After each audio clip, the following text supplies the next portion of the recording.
The rain hammered against the windshield as Keisha gripped the steering wheel tighter, her knuckles white with tension.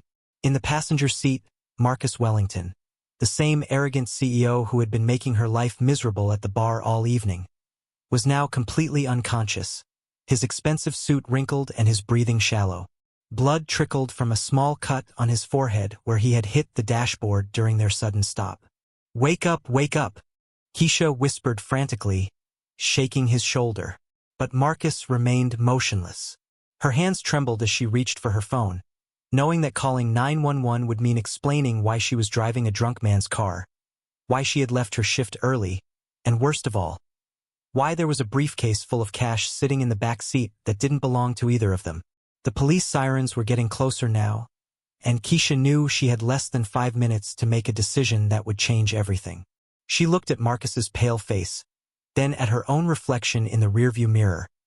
A single mother from the projects who was about to become entangled with one of the most powerful men in Atlanta. She had no idea that this moment, this terrible mistake, would lead to a love story that would transform both their lives forever. But first, she had to figure out how to explain the briefcase full of money, the unconscious CEO, and why she was driving his car in the middle of the night during a thunderstorm that would soon reveal secrets neither of them were prepared for. 3 hours earlier, Keisha Williams had been wiping down glasses at Velvet Lounge, completely unaware that her ordinary Tuesday night shift was about to spiral into something extraordinary. At 28, she had perfected the art of invisible bartending, serving drinks efficiently while avoiding unwanted attention from customers who thought her smile was an invitation. Tonight felt different though, charged with an energy she couldn't quite place. The clock above the bar showed 10:30 p.m. when he walked in. Marcus Wellington moved through the dimly lit lounge like he owned it, which Keisha later learned he practically did. His charcoal gray suit was perfectly tailored, his dark skin gleaming under the ambient lighting, and his presence commanded attention from everyone in the room. But it was his eyes that caught Keisha off guard. Tired, almost haunted, despite the confident way he carried himself. He slid onto a bar stool directly in front of her station, ignoring the empty VIP section that men like him usually preferred. "Whiskey, top shelf. Keep them coming," he said without looking up from his phone. His voice was deep, authoritative, but Keisha detected something underneath, a weariness that expensive suits couldn't hide. "Rough day?" she asked, pouring his drink. It was a standard bartender question, the kind that usually earned her a grunt or a dismissive wave. Marcus looked up for the first time and their eyes met. For a moment, neither of them spoke. "You could say that," he finally replied, downing the whiskey in one gulp. "Pour another." Keisha had been bartending for 5 years, ever since her daughter Amara was born, and she prided herself on reading people. This man was successful. That much was obvious from his watch, his shoes, the way he casually pulled out a platinum credit card. But he was also carrying something heavy, something that whiskey couldn't wash away. As the night progressed, Marcus became more talkative, though his words grew increasingly slurred. He told her about board meetings that felt like battlefields, about family expectations that crushed him like a weight, about a lifestyle that looked perfect from the outside but felt empty within. Keisha found herself listening, really listening, something she rarely did with customers. "You know what the worst part is?" Marcus said around midnight, his 4th whiskey making him philosophical. "Everyone thinks they know me. They see the suits, the cars, the penthouse, and they think that's all there is. But nobody sees the real me. Nobody even tries." Keisha refilled his glass, noting how his hands shook slightly. "Maybe you're not showing them the real you," she said softly. "Maybe you're so busy being what everyone expects that you forgot who you actually are." Marcus stared at her for a long moment. "What's your name?" "Keisha. Keisha." He repeated it like he was testing how it sounded. "You're not like the others here, are you?" Before she could ask what he meant, Marcus suddenly swayed on his stool, his eyes losing focus. I think I need to go home," he mumbled, reaching for his car keys. "Whoa, hold on," Keisha said, quickly moving around the bar to steady him. "You're not driving anywhere tonight." "I'm fine," Marcus protested, but his words were barely coherent now. "Just need Need to get home. Keisha looked around the nearly empty lounge. Her manager had left an hour ago, trusting her to close up. The few remaining customers were too absorbed in their own conversations to notice the drama unfolding at the bar. She made a decision that would haunt her for the rest of the night. "Give me your keys," she said firmly. "I'll drive you home." Marcus laughed, a bitter sound that didn't reach his eyes. "You? Drive me home? Do you have any idea who I am? Right now, you're just a drunk man who needs help getting home safely," Keisha replied, holding out her hand. "Keys." Something in her tone must have gotten through to him, because Marcus slowly reached into his pocket and pulled out a set of keys attached to a Mercedes emblem. "You don't understand," he whispered, pressing the keys into her palm. "This is going to change everything." Keisha had no idea how prophetic those words would prove to be. She quickly grabbed her purse, left a note for the morning shift, and helped Marcus stumble toward the parking lot. The rain had started as a light drizzle, but by the time they reached his car, a sleek black Mercedes S-Class that probably cost more than Keisha made in 3 years, it had intensified into a steady downpour. Getting Marcus into the passenger seat was like maneuvering a 6-foot-tall rag doll. He kept mumbling about contracts and shareholders and someone named Victoria who had betrayed him. Keisha tried to make sense of his ramblings while adjusting the driver's seat and mirrors to accommodate her much smaller frame. "Where do you live?" she asked, starting the engine. The car purred to life, its interior more luxurious than any space Keisha had ever been in. Marcus gave her an address in Buckhead, Atlanta's most exclusive neighborhood. Of course, Keisha thought. She programmed the address into the GPS and pulled out of the parking lot, trying to ignore how the leather seats felt against her work uniform and how the dashboard looked like something from a spaceship. The drive started peacefully enough. Marcus had fallen asleep almost immediately, his head resting against the window, his breathing deep and steady.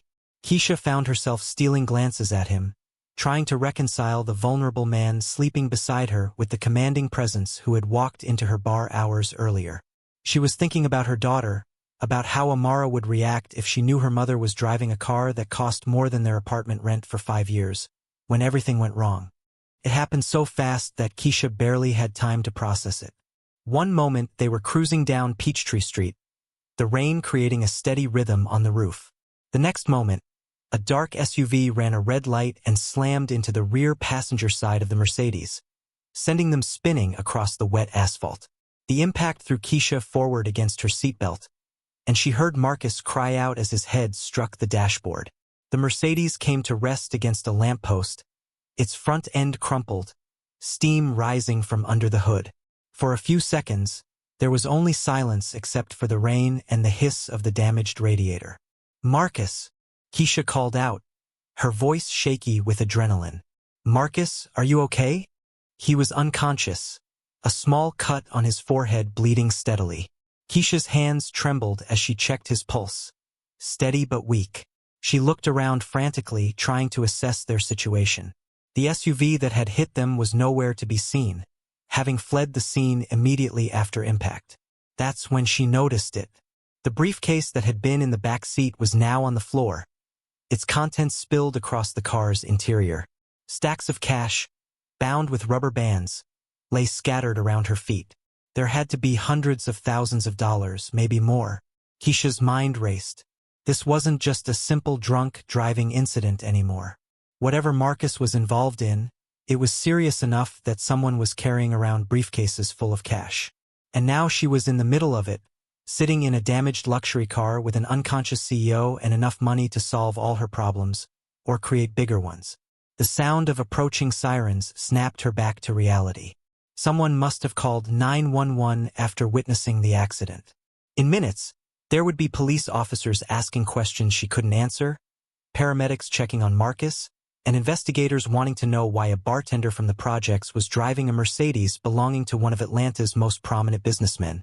Keisha looked at Marcus again, noting how young he looked when he wasn't putting on his corporate armor.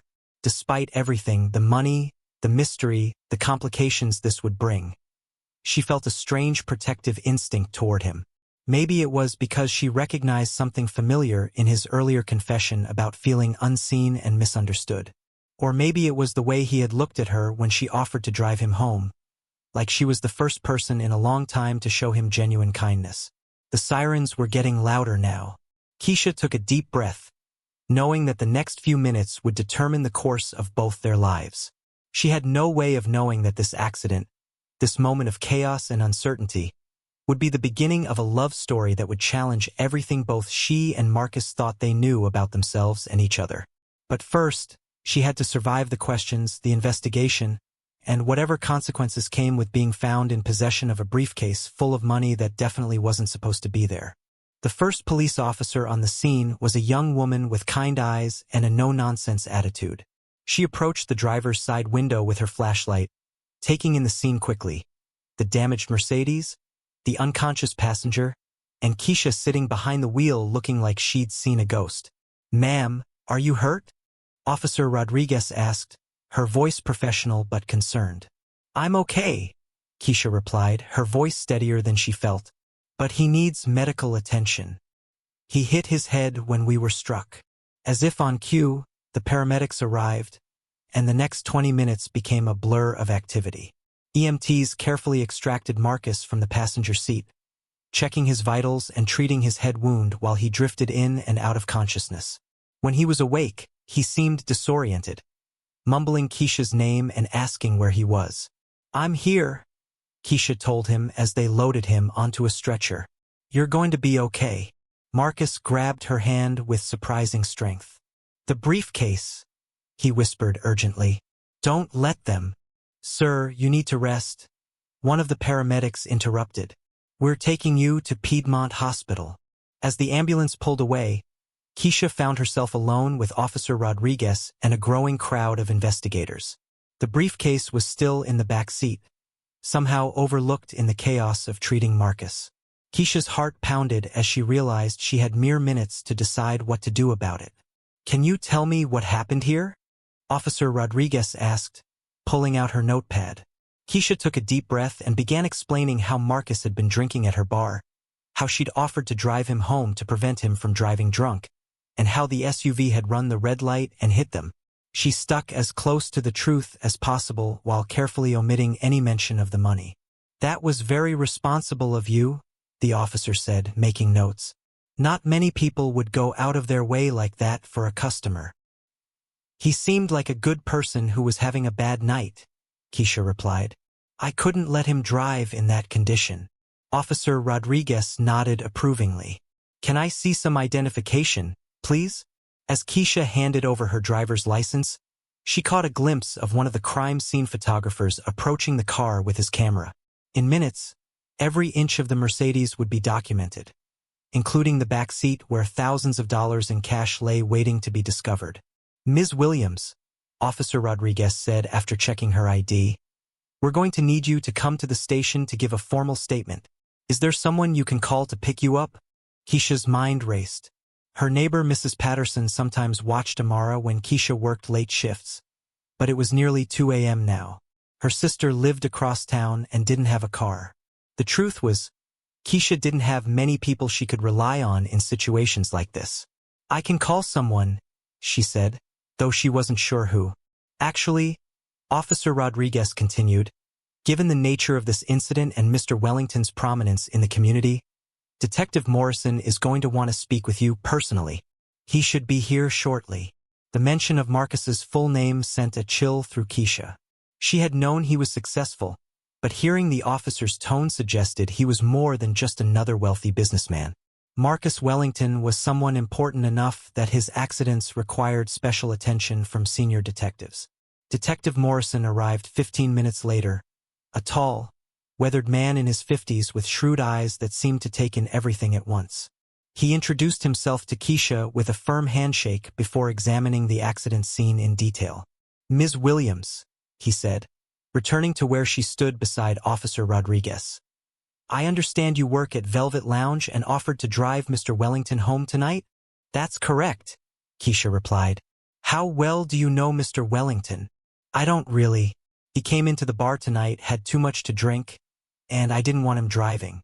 That's all." Detective Morrison studied her for a long moment.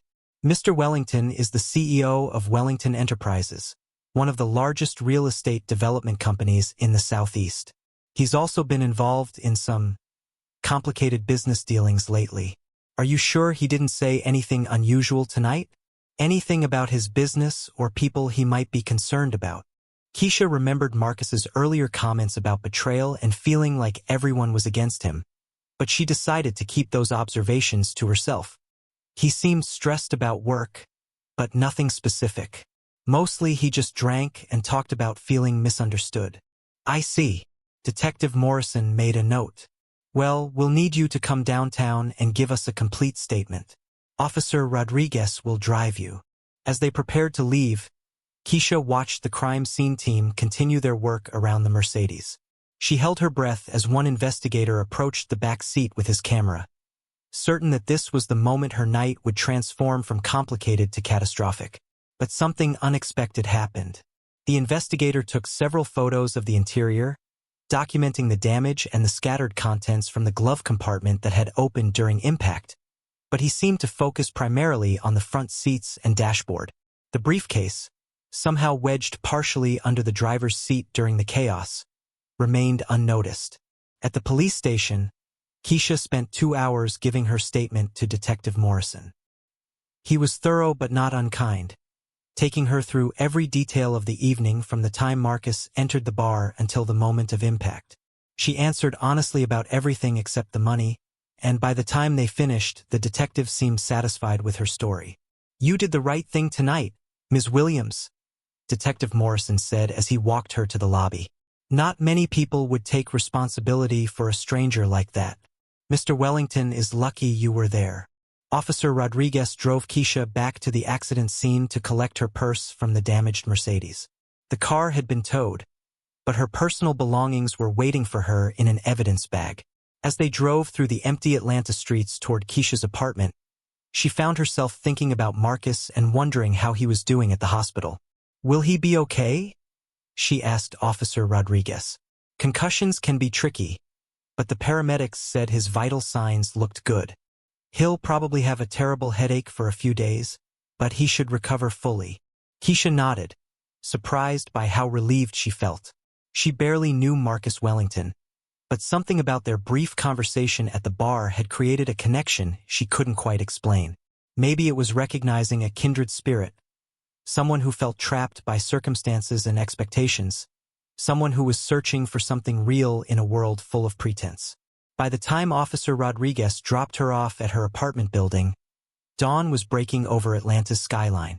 Keisha climbed the 3 flights of stairs to her small 2-bedroom unit, exhausted but grateful to be home. She peeked into Amara's room and found her 7-year-old daughter sleeping peacefully, clutching the stuffed elephant that had been her constant companion since birth. Keisha sat on the edge of her own bed, finally allowing herself to process everything that had happened. In the span of 6 hours, she had gone from serving drinks to driving a Mercedes to being questioned by detectives about a man she'd just met. And somewhere in the middle of it all, there was a briefcase full of money that nobody seemed to know about except her. She pulled out her phone and did something she hadn't planned on doing. She Googled Marcus Wellington. The search results were extensive.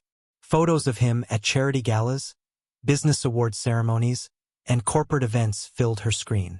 Marcus Wellington, 32, CEO of Wellington Enterprises since his father's death 3 years ago. Graduated summa cum laude from Harvard Business School. Engaged to Victoria Hartwell, daughter of prominent Atlanta attorney Charles Hartwell. Engaged. Keisha stared at the photo of Marcus and Victoria at what appeared to be a recent charity function. Victoria was stunning, tall, blonde, perfectly dressed, with the kind of polished beauty that came from a lifetime of privilege. They looked like the ideal power couple, the kind of people who graced magazine covers and society pages. But Keisha remembered the pain in Marcus's voice when he'd mentioned someone named Victoria who had betrayed him. This was clearly a man whose personal life was as complicated as his business dealings.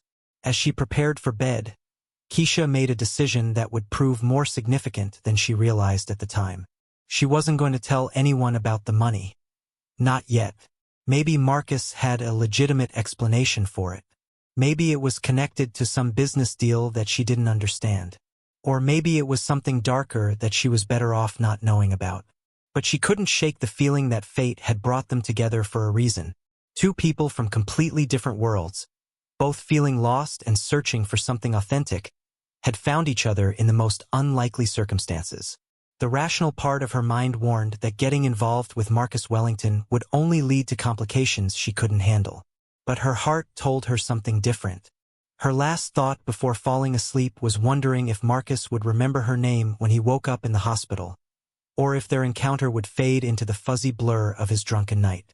She had no way of knowing that Marcus had been thinking about her too, about her kindness, her directness, and the way she had looked at him like he was just a person who needed help, not a CEO who commanded respect and fear.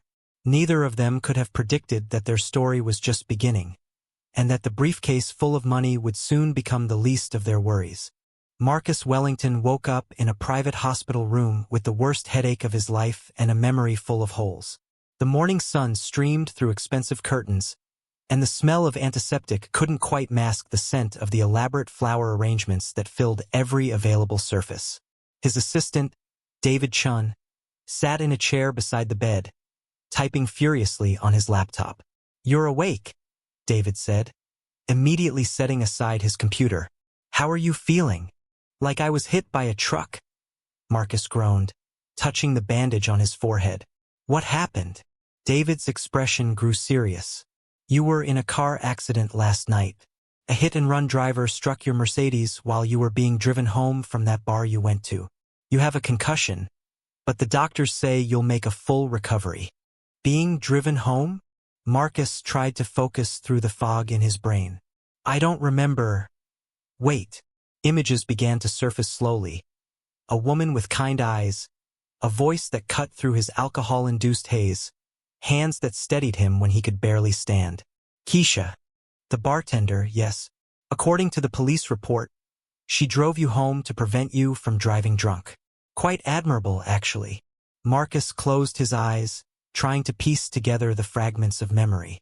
He remembered feeling more understood in one conversation with Keisha than he had in months of interactions with people in his regular social circle. But everything after leaving the bar remained frustratingly blank. "Sir," David continued carefully, "there's something else we need to discuss. The wedding planner called this morning asking about final arrangements for next month's ceremony. And Victoria has been trying to reach you since she heard about the accident." At the mention of Victoria's name, Marcus felt his stomach clench with something that had nothing to do with his concussion. The betrayal was still fresh, the wound still raw from discovering her affair with his business partner just days ago.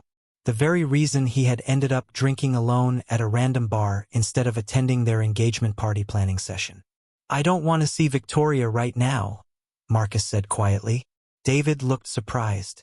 "Sir, she's your fiancée. She's been very worried about you. She's been sleeping with Richard Blackstone for the past 3 months," Marcus said bluntly, watching David's face register shock. "I found out 4 days ago. That's why I was at that bar last night instead of tasting wedding cakes and pretending my life isn't falling apart." David set down his laptop completely, his professional composure cracking. "Sir, I had no idea." "Are you certain?" Marcus laughed bitterly. "I saw them together at the Ritz-Carlton, in our usual suite. Victoria didn't even have the decency to choose a different hotel." The room fell silent except for the steady beeping of medical equipment. David had been Marcus's assistant for 5 years, and in that time he had become more friend than employee. He was one of the few people who knew how much pressure Marcus faced running the company his father had built, how isolated he felt despite being constantly surrounded by people. "What are you going to do?" David asked finally. "I don't know," Marcus admitted. "Everything feels like it's crumbling at once. The company, the engagement, my entire life. Sometimes I wonder if this is all worth it." A soft knock at the door interrupted their conversation. Dr. Sarah Okafor entered, a petite woman with an authoritative presence that immediately commanded respect. "Good morning, Mr. Wellington. I'm Dr. Okafor, and I've been overseeing your care. How are you feeling?" "Like my head is splitting open but otherwise functional," Marcus replied. Dr. Okafor smiled as she checked his pupils with a small flashlight. That's normal with a concussion. You're going to need to take things easy for the next week or two. No strenuous activity, no major decisions if you can avoid it, and absolutely no alcohol. How long do I need to stay here? I'd like to keep you for observation until this evening, just to make sure there are no complications. You can go home tonight if your symptoms don't worsen. After Dr. Okafor left, Marcus found himself thinking about Keisha again. The fragments of memory were becoming clearer now. Her laugh when he made a self-deprecating joke, the way she listened without judgment when he rambled about his problems, the genuine concern in her voice when she insisted on driving him home. David, he said suddenly, I want you to find out everything you can about the woman who drove me home last night, Keisha Williams. David looked puzzled. Sir, the police report has her contact information if you want to thank her for. It's not just about thanking her, Marcus interrupted, though he wasn't entirely sure he could explain what it was about. There was something about her, something real. In all the chaos of my life right now, talking to her was the first time in months that I felt like myself. David made a note but looked concerned. With respect, sir, you were quite intoxicated last night. Are you sure you're remembering clearly? Marcus considered this. It was true that alcohol could create false impressions and imaginary connections. But he remembered the way Keisha had looked at him, not with the calculating interest of someone who knew his net worth, or the artificial sweetness of someone trying to get something from him, but with simple human compassion. Maybe, he admitted, but I need to know for sure. The day passed slowly. Marcus's mother, Eleanor Wellington, arrived with enough flowers to stock a florist shop and enough worry to power a small city. She fussed over him for an hour before launching into a lecture about drinking and driving that Marcus didn't have the energy to correct. His younger sister, Jasmine, stopped by during her lunch break from medical school, bringing homemade cookies and a much-needed dose of humor. So let me get this straight, Jasmine said, perched on the edge of his hospital bed. You got drunk at a bar. A complete stranger drove you home to keep you safe, and you got hit by some idiot who ran a red light? That's the summary, yes. And this stranger, she didn't ask for anything in return? Didn't try to get your number or take advantage of the situation? Marcus shook his head. According to David, she gave her statement to the police and went home. She probably thinks she'll never see me again. Jasmine studied her brother's face with the analytical eye of someone training to be a doctor. You're thinking about her. I'm thinking about a lot of things, but mostly her. It wasn't a question. Marcus, when's the last time you talked about a woman the way you just talked about this bartender? The question hit him harder than expected. When had he last felt genuinely excited about getting to know someone? When had he last encountered someone who intrigued him rather than simply meeting his social or business expectations? I don't remember, he answered honestly. Then maybe getting hit by that car was the best thing that could have happened to you, Jasmine said with a grin. Universe has a funny way of redirecting us when we're heading in the wrong direction. That evening, as Marcus prepared to leave the hospital, David returned with information about Keisha. The background check revealed a woman who was working 2 jobs to support herself and her young daughter, had no criminal record, and was well regarded by her employers and neighbors. She lived in a modest apartment in East Atlanta and had been bartending at Velvet Lounge for 2 years. She's a single mother? Marcus asked, studying the report. 7-year-old daughter named Amara. Father's not in the picture. She also works part-time at a children's bookstore during the day. Marcus found himself smiling for the first time since the accident. A woman who worked 2 jobs and still found time to help a drunk stranger get home safely. That said something about her character that no background check could quantify. Sir, David said carefully, I should mention that Victoria has called 6 times today. She's threatening to come to the hospital if you don't return her calls. The mention of Victoria brought Marcus crashing back to reality. His life was complicated enough without adding a single mother bartender to the mix. He was supposed to be getting married in 6 weeks, running a company worth hundreds of millions of dollars, and maintaining the Wellington family image that his father had spent decades building. But as he signed his discharge papers and prepared to return to his penthouse, to the life that felt increasingly like an expensive prison. Marcus couldn't stop thinking about Keisha, about the way she had treated him like a person instead of a profit margin, about her suggestion that maybe he was so busy being what everyone expected that he had forgotten who he actually was. Maybe Jasmine was right. Maybe the accident was the universe's way of showing him that he was heading in the wrong direction. And maybe, despite all the logical reasons why it was a terrible idea, he needed to see Keisha Williams again. The question was whether she would want to see him, and whether either of them was prepared for what might happen if she did. 3 days after the accident, Keisha was restocking liquor bottles at Velvet Lounge when her manager, Tony, approached with an expression she couldn't read. "Keisha, there's someone here to see you," he said, glancing toward the front entrance. "Says his name is Marcus Wellington." Keisha nearly dropped the bottle of vodka she was holding. She had spent the past 3 days trying to convince herself that their encounter had been nothing more than a random act of kindness between strangers. She hadn't expected to see Marcus again, certainly not at her workplace in the middle of a Thursday afternoon. "Should I tell him you're busy?" Tony asked, noticing her hesitation. "No," Keisha said quickly, smoothing down her work uniform. "No, it's okay. I'll be right there." Marcus was waiting by the bar, looking dramatically different from the disheveled man she had helped 3 nights ago. He wore a perfectly tailored navy suit that probably cost more than Keisha's monthly salary, and his dark eyes were clear and focused. The only evidence of their accident was a small bandage near his hairline. "Hello, Keisha," he said as she approached. "I hope I'm not interrupting your work." "Not at all," she replied, suddenly self-conscious about her appearance. "How are you feeling? You look much better." "I am, thanks to you." Marcus smiled, and Keisha noticed how it transformed his entire face. "I came to properly thank you for what you did. You probably saved my life." "You don't need to thank me. Anyone would have done the same thing." "No," Marcus said seriously. "They wouldn't have. Most people would have called a cab and let it be someone else's problem. You went out of your way to make sure I got home safely, and you ended up getting hurt because of it." Keisha shrugged, uncomfortable with the praise. "I wasn't hurt, just shaken up. Still, I owe you more than a simple thank you can cover." Marcus reached into his jacket and pulled out an envelope. "I'd like to pay for any medical expenses, lost wages from missing work, anything you need."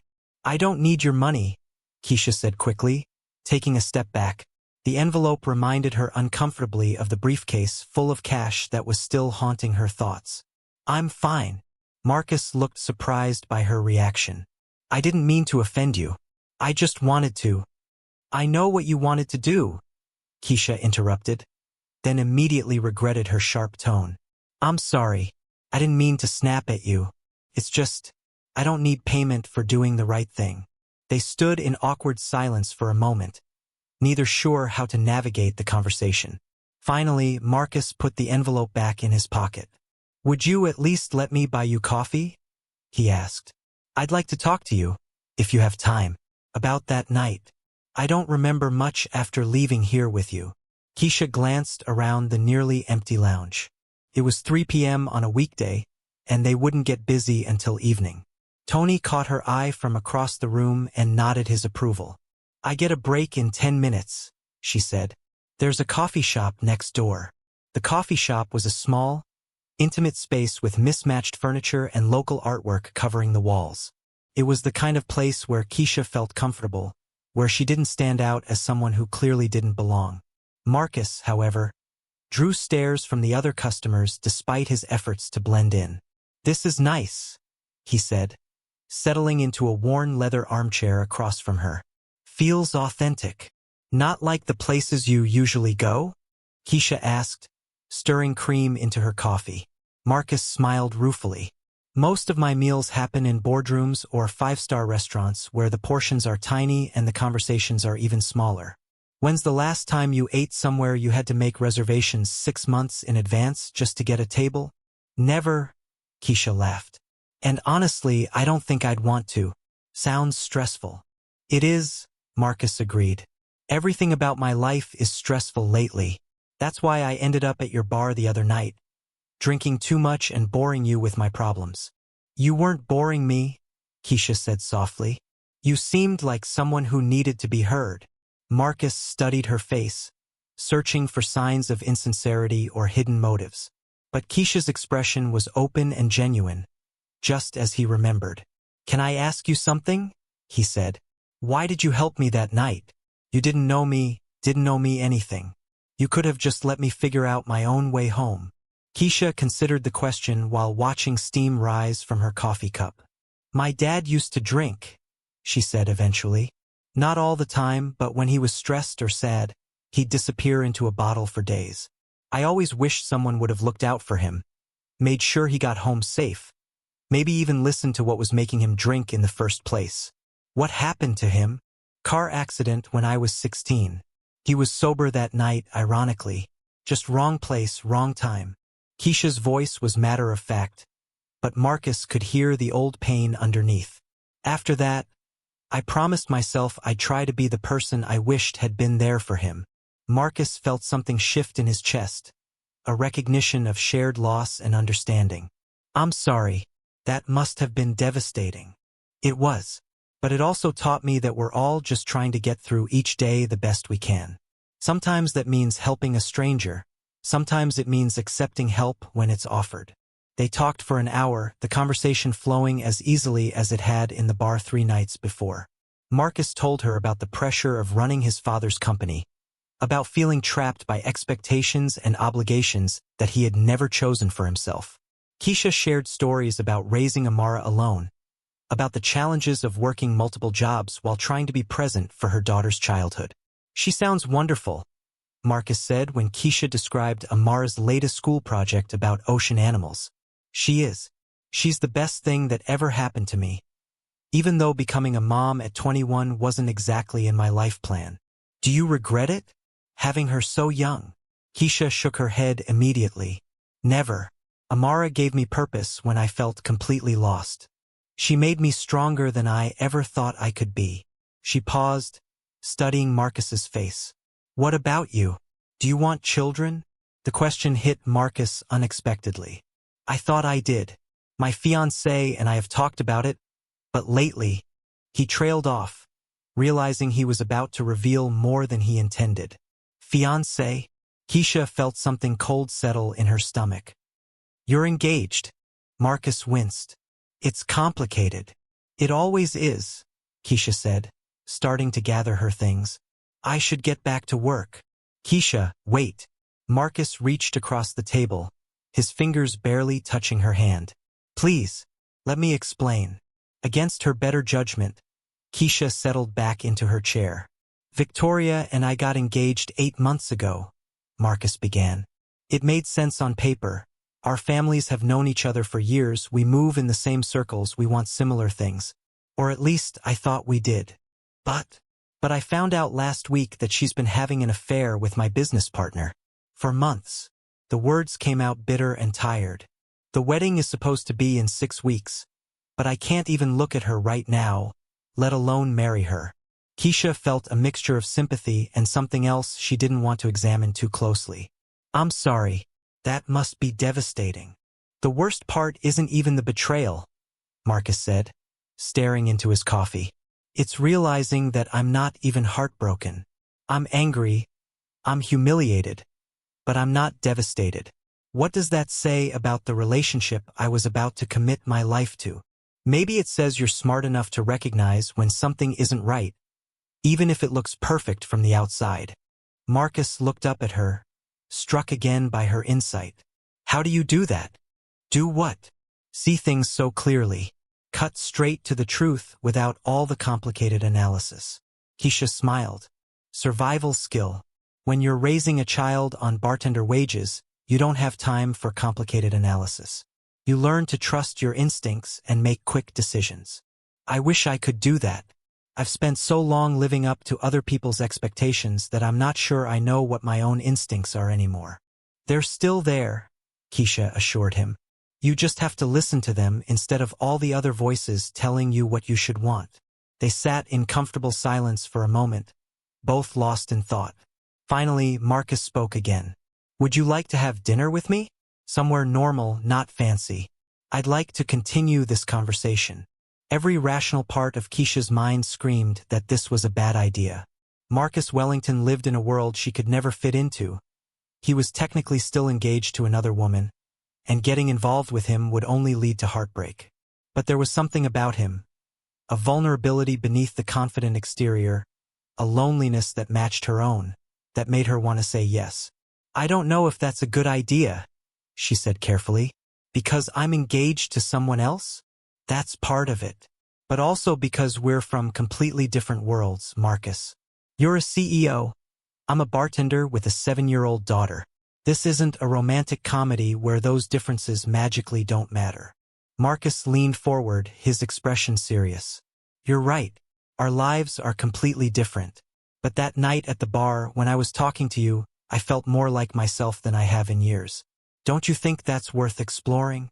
Keisha wanted to say yes more than she had wanted anything in a long time. But she also knew that wanting something and it being good for you were often two very different things. I need to think about it, she said finally. Of course.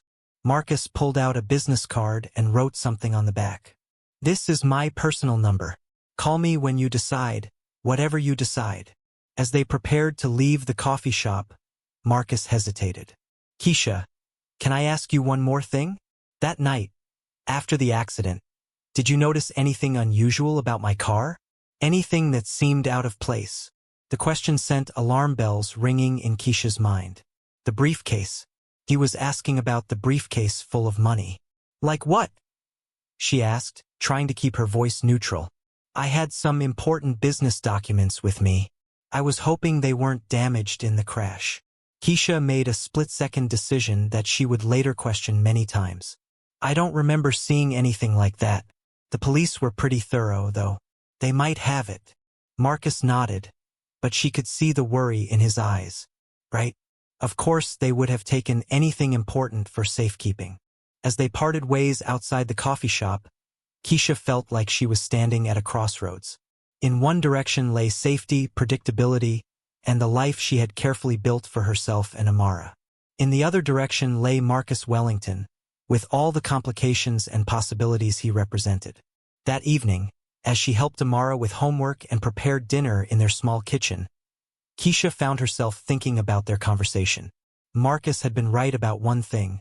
There had been something real between them, something that transcended their different backgrounds and circumstances. But there was also the matter of the briefcase full of money, the secret that was sitting between them like a ticking bomb. If Marcus was involved in something illegal or dangerous, getting closer to him could put both her and Amara at risk.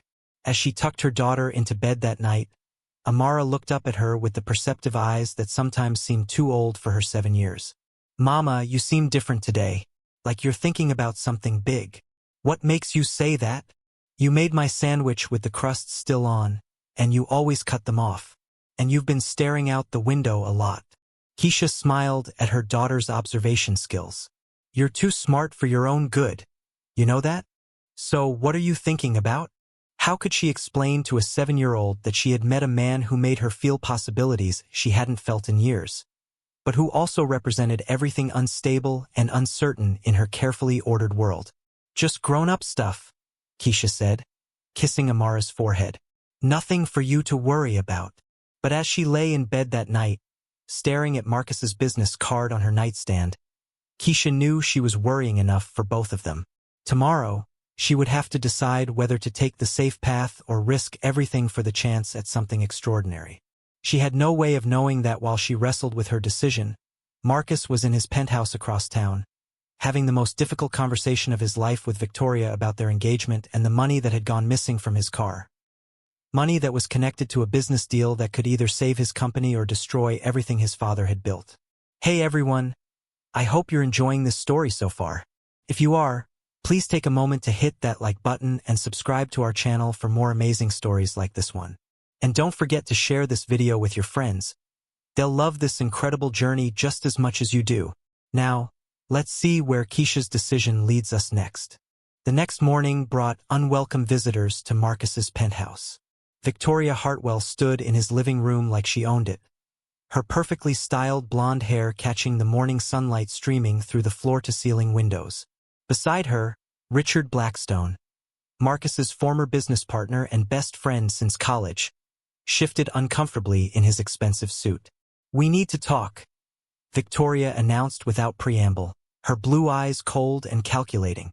Marcus poured himself coffee with deliberate slowness, using the mundane task to maintain his composure. He had known this confrontation was inevitable, but he hadn't expected them to show up together at 8 a.m. "By all means," he said, settling into his leather armchair. "Let's talk." Victoria's mask of confidence flickered slightly. "Marcus, I know what you think you saw at the hotel, but I think I saw my fiancé and my business partner in bed together," Marcus interrupted. "Was I mistaken?" Richard finally spoke up. "Look, man, this isn't how we wanted you to find out. We never meant for it to happen." "But it did happen," Marcus replied coldly. "Multiple times, from what I observed." The room fell silent except for the distant sound of Atlanta traffic 40 floors below. Victoria walked to the window, her designer heels clicking on the marble floor. "The question now," she said without turning around, "is what we're going to do about it." "I think that's fairly obvious," Marcus said. "The engagement is off." Victoria spun around, her composure finally cracking. "Do you have any idea what that would mean? The scandal, the social humiliation, the business implications? Your company stock will tank the moment word gets out that the Wellington heir can't even keep his own fiancée. Maybe I should have thought of that before choosing to trust the wrong people." "This isn't just about your hurt feelings," Richard interjected. "There are bigger issues at stake here. The Singapore project, for instance." At the mention of Singapore, Marcus felt his blood pressure spike. The Singapore development was the largest project Wellington Enterprises had ever undertaken, a $2 billion resort complex that would either cement the company's international reputation or bankrupt them completely. "What about Singapore?" Marcus asked carefully. Richard and Victoria exchanged a look that made Marcus's stomach clench with foreboding. "The Hartwell Foundation has invested heavily in the project," Victoria said. "My father's firm is handling all the legal aspects. If our engagement ends badly, if there's a scandal—" "You're threatening to pull funding and legal support," Marcus finished. "We're not threatening anything," Richard said quickly. "We're just explaining the reality of the situation. Business and personal relationships are intertwined at our level. You know that." Marcus stood up abruptly, pacing to the window. The Singapore project represented everything his father had worked toward: international expansion, legitimacy on the global stage, a legacy that would last generations. But it was also leveraged against nearly everything the company owned. If the Hartwell Foundation pulled their support, Wellington Enterprises would collapse within months. "So what are you proposing?" he asked, hating himself for the question. Victoria's voice softened, taking on the tone that had once made him think he loved her. "We go through with the wedding as planned. In public, we're the perfect couple. In private, we handle things however we need to. You want me to marry you knowing you're sleeping with him?" "I want you to be practical," Victoria replied. "Marriage at our level has always been about more than love. It's about creating stable partnerships that benefit everyone involved." Marcus felt sick. This was his life reduced to a business transaction, his personal happiness sacrificed for stock prices and social standing. It was everything he had been running from, everything that made him feel trapped and empty. "I need to think about it," he said finally. "Don't think too long," Richard warned. "The Singapore investors are expecting to see a stable, committed leadership team. Any sign of personal chaos could spook them." After they left, Marcus stood alone in his penthouse, surrounded by luxury that felt more like a prison with each passing day. He thought about his conversation with Keisha the day before, about her insight that he had spent so long living up to other people's expectations that he had forgotten his own instincts. His instincts were telling him to run. From Victoria, from Richard, from the suffocating weight of obligation that was crushing his spirit. But his rational mind reminded him of the hundreds of employees who depended on Wellington Enterprises for their livelihoods, of his father's legacy, of the responsibility that came with inheriting an empire. Meanwhile, across town, Keisha was dealing with her own crisis. She had just dropped Amara off at school when her phone rang with a number she didn't recognize. "Ms. Williams? This is Detective Morrison. We spoke the other night about the Wellington accident." Keisha's heart began to race. "Yes, Detective. What can I do for you? I was wondering if you could come downtown this morning. There are a few follow-up questions about that evening." "Follow-up questions? I thought I told you everything." "Just routine," Detective Morrison said, but something in his tone suggested otherwise. "Can you be here in an hour?" Keisha called in sick to the bookstore and took the bus downtown, her mind racing through possibilities. Had they found the briefcase? Had Marcus reported it missing? Was she about to be arrested for theft? At the police station, Detective Morrison led her to the same interrogation room where she had given her initial statement. This time, though, he wasn't alone. A woman in an expensive suit sat across from him, her badge identifying her as Agent Sarah Chun from the FBI. "Ms. Williams," Detective Morrison began, "this is Agent Chun. She's investigating some irregularities in Mr. Wellington's business dealings, and she'd like to ask you about that night." Keisha's mouth went dry. "Irregularities?" Agent Chun leaned forward. "We have reason to believe that Mr. Wellington may be involved in money laundering operations. Large amounts of cash have been moving through his business accounts with no legitimate explanation." "I don't understand what this has to do with me," Keisha said carefully. "You spent several hours with Mr. Wellington that night," Agent Chun continued. "You drove his car, had access to his personal belongings. Did you see anything that struck you as unusual? Any briefcases, bags, packages that seemed out of place?" The moment of truth had arrived. Keisha could tell them about the briefcase and potentially implicate herself in whatever Marcus was involved in.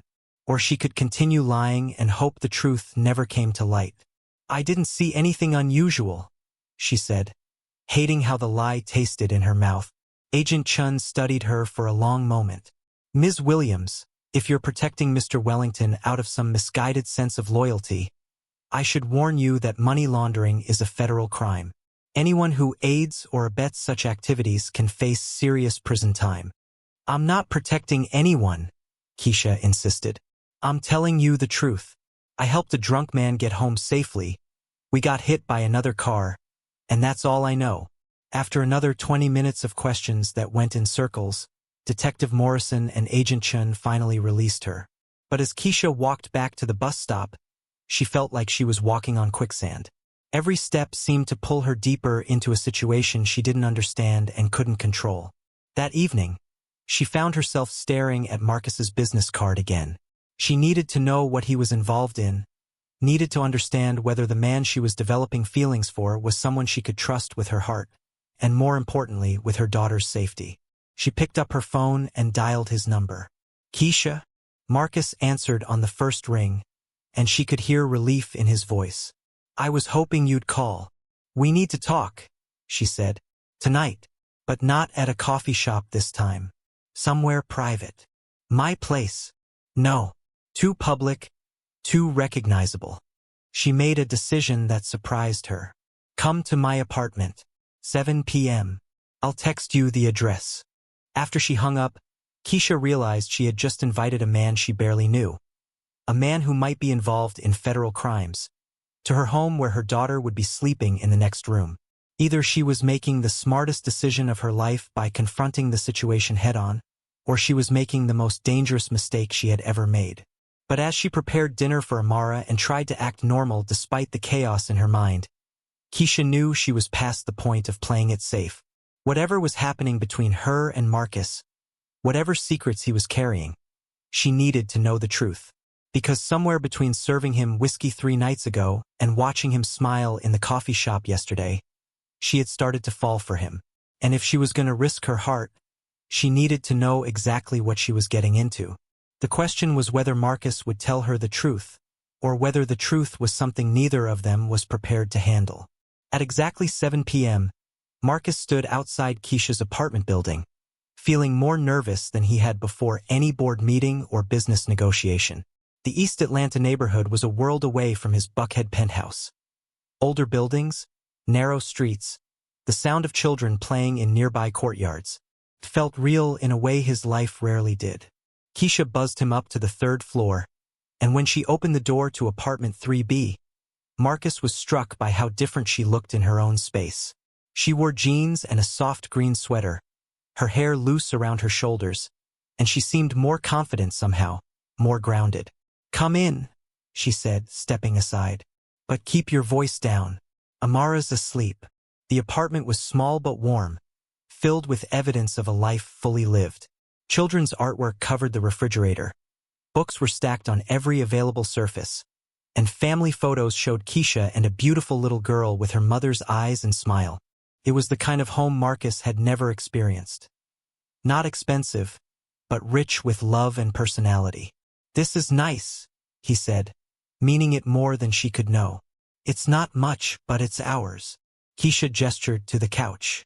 "Sit. Would you like some coffee?" "Please." As Keisha moved around the small kitchen, Marcus studied the photos on her mantel. Most showed her with Amara at various ages, birthday parties, school events, trips to the zoo. But one caught his attention. A younger Keisha with a man who shared Amara's smile and Keisha's determined chin. "My father," Keisha said, noticing his gaze as she handed him coffee. "That was taken about a month before he died." "You look like him." "Everyone says that." Amara got his smile, though. She settled into the armchair across from him, cradling her mug. "Marcus, I need to ask you something, and I need you to be completely honest with me." Marcus set down his coffee, his stomach tightening. "Okay. Are you involved in anything illegal?" The direct question caught him off guard. "What? No. Why would you ask that?" "Because the FBI came to see me today," Keisha said, watching his reaction carefully. "They wanted to know if I had seen anything unusual in your car the night of the accident. They mentioned money laundering." Marcus felt the blood drain from his face. "The FBI? Agent Chun and Detective Morrison.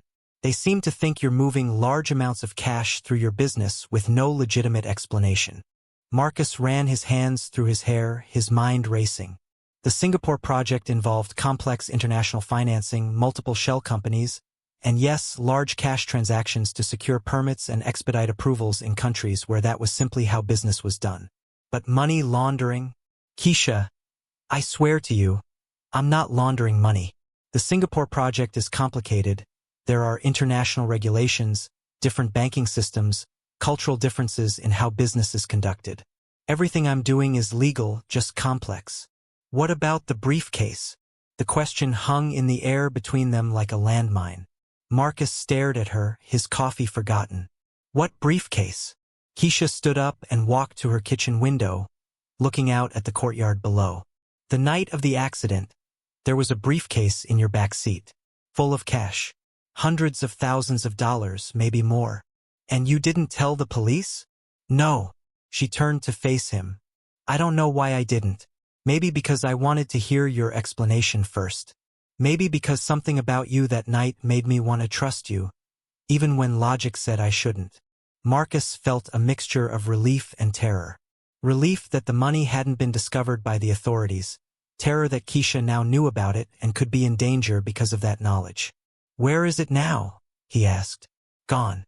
The car was towed before I could do anything about it. I assume the police have it, though they haven't mentioned it to me." Marcus shook his head. "They don't have it. If they did, I would have been arrested by now." "Then where?" A soft sound from the hallway interrupted her. Amara appeared in the doorway, rubbing her eyes and clutching her stuffed elephant. "Mama?" "I heard voices." Keisha immediately went to her daughter, kneeling down to her level. "Sorry, baby. We were just talking. This is my friend Marcus." "Marcus, this is Amara." Marcus stood up, struck by how much the little girl looked like her mother. "Hello, Amara. It's very nice to meet you." Amara studied him with the frank curiosity of childhood. "Are you Mama's boyfriend?" "Amara," Keisha said quickly, her cheeks flushing. "Marcus is just a friend." "Oh." Amara seemed to accept this. "Do you like elephants?" "Ellie is my favorite." She held up her stuffed animal. "Ellie is beautiful," Marcus said seriously. I've always thought elephants were very wise animals. This answer seemed to satisfy Amara. After Keisha tucked her back into bed with promises to keep their voices down, she returned to find Marcus standing by the window, his expression troubled. "She's wonderful," he said. "You've done an amazing job raising her." "Thank you." Keisha sat back down. "Now, about that briefcase. If the police don't have it and you don't have it, then who does?" Marcus sank onto the couch, suddenly looking exhausted. "I think I know. But if I'm right, then we're both in serious trouble." "What do you mean?" "The money was for the Singapore project, specifically for securing certain approvals that required unofficial facilitation. It's not uncommon in international development, but it's also not something you put in official reports." "You're talking about bribes." "I'm talking about cultural differences in business practices," Marcus said carefully. "What matters now is that someone took that money, and they're probably planning to use it to discredit me or my company." "Who would do that?"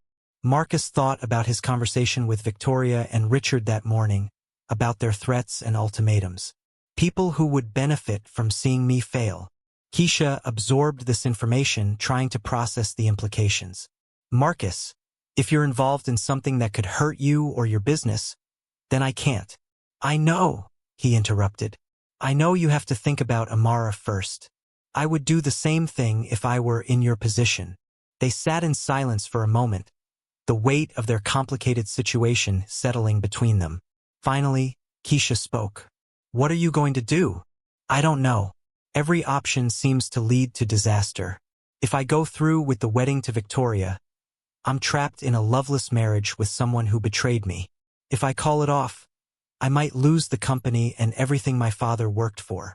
And if you do nothing, then whoever took that money controls my fate. They can destroy me whenever they choose." Keisha stood up and began pacing her small living room. "There has to be another way. Some option you haven't considered." "Like what?" "I don't know yet, but there's always another way." She stopped and looked at him directly. "Marcus, I need you to promise me something." "What?" "No more lies. No more half-truths. If we're going to figure this out together, I need to know everything." Marcus met her gaze, seeing the determination in her eyes that had first attracted him. "Together. I'm already involved, whether I like it or not. The FBI thinks I might know something. Someone stole money from a car I was driving, and I'm developing feelings for a man whose life is apparently more complicated than a soap opera." "You're developing feelings for me?" Keisha felt her cheeks warm. "Don't let it go to your head. The point is, we're in this together now. So no more secrets." Marcus stood up and walked toward her, stopping just close enough that she could smell his cologne, could see the flecks of gold in his dark eyes. "No more secrets," he agreed. "Starting with this. I haven't been able to stop thinking about you since that night at the bar. Not just because you helped me, but because talking to you felt like coming home to a place I'd never been before." Keisha's breath caught. "Marcus, I know it's complicated. I know I'm engaged to someone else and my life is a mess and you have every reason to run as far away from me as possible. But I need you to know how I feel." Before she could respond, before she could think about all the reasons why this was a terrible idea, Keisha found herself reaching up to touch his face, her fingers tracing the line of his jaw. "This is crazy," she whispered. "Completely insane," he agreed, lowering his head until their foreheads touched. "I have a daughter to think about." "I know. And you're still engaged. Not for much longer. And someone stole a briefcase full of money from your car, which means we're probably both in danger." "Probably." Despite everything, the complications, the risks, the logical arguments against it, Keisha found herself rising on her toes to close the distance between them. When their lips met, it felt like everything else fell away. The FBI investigation, the missing money, Victoria's threats, the impossible differences between their worlds. For one perfect moment, there was only this, the connection they had felt from the very beginning, now given physical form.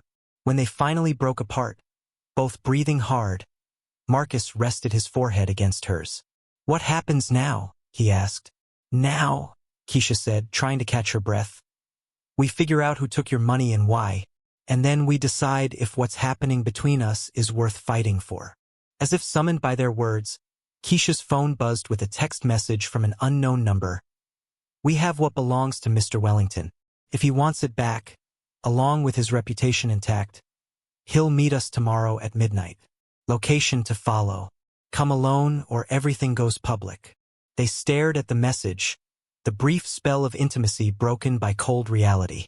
"Well," Keisha said with forced lightness, "I guess we know what we're doing tomorrow night."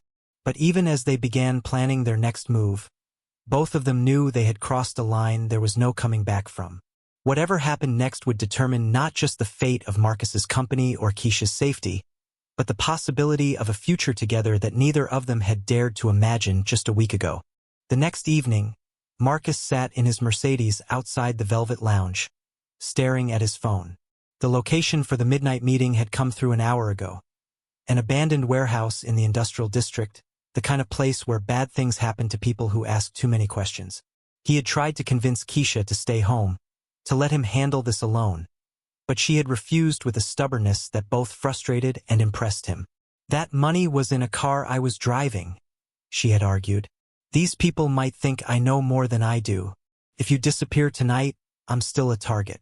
We do this together or we don't do it at all." Now, watching her emerge from the bar after her shift, Marcus felt a mixture of admiration and terror. In the past week, this woman had turned his carefully ordered world upside down, and somehow that felt like the best thing that had ever happened to him. Keisha slid into the passenger seat, her expression grim. "Tony thinks I'm going home with a headache. If I disappear tonight, at least someone will know to look for me." "You're not going to disappear," Marcus said firmly. "I won't let anything happen to you. You can't promise that." "I can try." They drove through Atlanta's darkening streets in tense silence, both lost in their own thoughts. The industrial district was a maze of empty buildings and broken streetlights, the kind of place the city had forgotten about years ago. The warehouse sat at the end of a dead-end street, its windows boarded up and covered in graffiti. A single black SUV was parked outside, its engine running. "That's the same type of vehicle that hit us," Keisha observed. Marcus nodded grimly. "I noticed." They parked 50 yards away and walked toward the building, their footsteps echoing off empty concrete. The front door was slightly ajar, spilling yellow light into the darkness. "Marcus," Keisha said quietly, "whatever happens in there, I want you to know that I don't regret any of this." He stopped walking and turned to face her. "Even if it ends badly? Especially if it ends badly. At least I'll know I took a chance on something real." Before Marcus could respond, a voice called out from inside the warehouse. "Wellington, stop wasting time and get in here." The interior of the warehouse was mostly empty except for a few folding chairs, some construction equipment, and two people Marcus recognized with sinking hearts, Victoria and Richard. But they weren't alone. 3 men in expensive suits stood behind them, and Marcus immediately recognized the type: corporate security, the kind of people who solved problems quietly and permanently. "Hello, Marcus," Victoria said, her voice cold as winter. "Thank you for coming." "Victoria." Marcus kept his voice steady despite the adrenaline coursing through his system. "I should have known." "Should have known what?" "That I wasn't going to let you destroy both our futures over a case of hurt feelings." Richard stepped forward, looking uncomfortable but determined. "This doesn't have to be complicated, Marcus. We have the money from your car, evidence of illegal payments for the Singapore project. But we're not your enemies. Could have fooled me.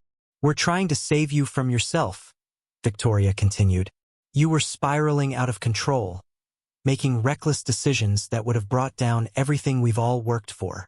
Keisha had remained silent, taking in the scene and the dynamics at play. Now she spoke up. "So you orchestrated the accident?" One of the security men answered. "We were following Mr. Wellington to ensure his safety during a difficult time.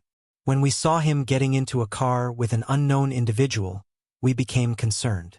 "Concerned enough to run us off the road?" Keisha's voice rose with anger. "The collision was intended to be minor," Victoria said dismissively. Just enough to create an opportunity to retrieve the money before it could cause problems. You could have killed us. But we didn't, Richard said quickly. And now we can all move forward with a solution that benefits everyone. Marcus finally spoke. What kind of solution? Victoria smiled, the expression as cold as her voice. Simple. You marry me as planned. You continue running Wellington Enterprises with Richard as your partner. The Singapore project moves forward, and everyone prospers. And if I refuse? Then the FBI receives detailed documentation of your illegal payments, along with testimony from witnesses who can place you with the money. Victoria gestured toward Keisha, including your bartender friend here, who will be implicated as an accomplice. Keisha felt ice form in her stomach. I had nothing to do with any payments. But you knew about the money and didn't report it, one of the security men said. That makes you an accessory after the fact. Marcus stepped forward protectively. Leave her out of this. She's innocent. Then you'll accept our proposal? Victoria asked. The warehouse fell silent except for the distant sound of traffic. Marcus looked at Keisha, seeing his own desperation reflected in her eyes. If he agreed to Victoria's terms, he would be trapped in a loveless marriage and corrupt business partnership for the rest of his life. But if he refused, both he and Keisha would face federal charges that could destroy their futures. I need time to think, Marcus said finally. You have until tomorrow morning, Victoria replied. The wedding invitations have already been sent. The venue is booked. All you have to do is show up and say, I do. And if I don't?